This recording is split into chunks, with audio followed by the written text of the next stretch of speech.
He ate a passenger on the bus after walking around holding his head in his hand. It was at that point that he came, he started walking to the front of the bus, and he had the head in his hand, and he just looked at us like this and dropped it on the ground, like totally calm. The crime shocked the whole world, but what the judge did generated even more repudiation. Mr. Lee should be held accountable for it. He should be held responsible for it. He still did it. Whether he was in his right frame of mind or not, he still did the act. There was nobody else on that bus holding a slicing up my child. Tim McLean was a quiet young man on his way home after work. He sat almost in the last row of the bus and fell asleep listening to music. A few minutes later, Vince Lee, a Chinese man who up to that point had seemed totally normal, got on the bus. However, after a rest stop where he got up to smoke, the whole bus would be left covered in blood and meat. Out of nowhere, he pulled out a huge knife from home and started stabbing Tim in the most vicious way possible. I was just reading a book.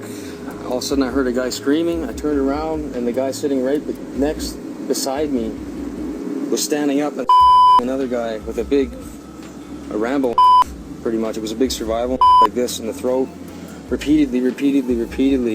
The witnesses were confused and traumatized. They all ran out of the bus very scared of what might happen to them.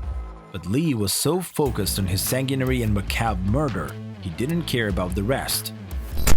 Everybody got off the bus. Me and a trucker that had stopped and the Greyhound driver ran up to the door to maybe see if the guy was still alive or we could help or something like that. And when we all got up, we seen that the guy was cutting off the guy's head. He was cutting off the guy's head there, and he saw us. He came back to the front of the bus, told the driver to shut the door.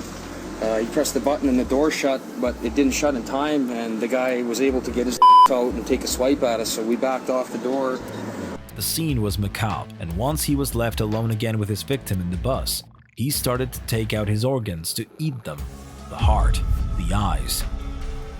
The police would arrive a little more than an hour after the attack began, but they didn't want to kill him because that would leave them with no answers, so they did their best to get him out of there with negotiators. According to reports, Lee was saying that he should stay on the bus forever. He was totally out of his mind. It was only after 1:30 a.m. that they were able to restrain him, ending up with a scene worthy of a gore film. Now, court documents reveal more about that night of horror. As police officers searched Lee, they found a baggie containing a human nose, ear, and part of a mouth, all believed cut from Tim McLean's body. Everyone was traumatized by what had happened to Tim, and of course, something wasn't right in Lee's head to commit such a brutal crime. However, he had done it, and he would leave a family totally destroyed. No one could really believe what had happened. This is no regular This is far from a regular murder. Far from a regular one. When you heard, how did you feel? Immediately, sick. Sick to my stomach. When I initially heard what had happened, I felt sick. I felt nauseous. We prayed for the family of this person, and then 24 hours later found out it was my son that we had prayed for. Tim's parents wanted justice, but they would soon see how Lee's defense would appeal to his mental state to save him from jail and commit him to a mental institution. Tim McLean last summer on a Greyhound bus will not be going to prison. A judge ruled today that Vince Lee is not criminally responsible for the crime due to severe mental illness. Lee stabbed and beheaded McLean, believing he was ordered to by God. As Marissa Dragani reports, McLean's family was angered by today's ruling. The McLean family couldn't believe the ruling.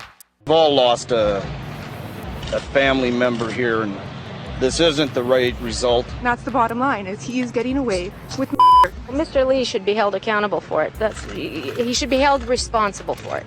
He still did it. Whether he was in his right frame of mind or not, he still did the act. There was nobody else on that bus holding a knife, slicing up my child. But the worst was yet to come.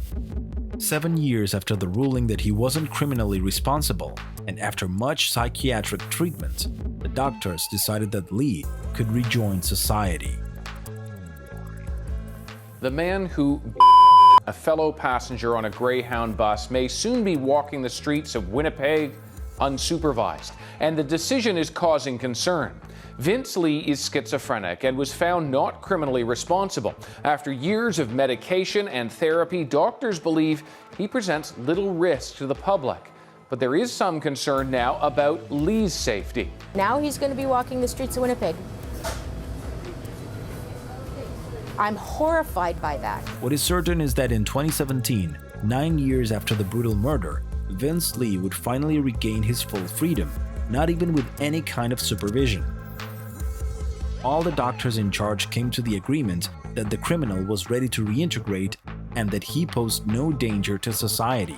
But of course, the only thing that generated that was more fear in Tim's family, who haven't been able to mourn him well because for them, there has been no justice whatsoever in the case. And it took a long time to really want to get up every day. I was given a few reasons to feel that way, to want to get up. Carol de Delay, the young man's mother, has found only shelter in her grandson, Tim's first and only son, of whom she gained full custody, and now he lives quietly with her. I was in shock, and then scared, and then excited, and then really worried. A gift from God sent by my son to give me a reason to get up every day and to take care of. And I'm doing that to the best of my ability.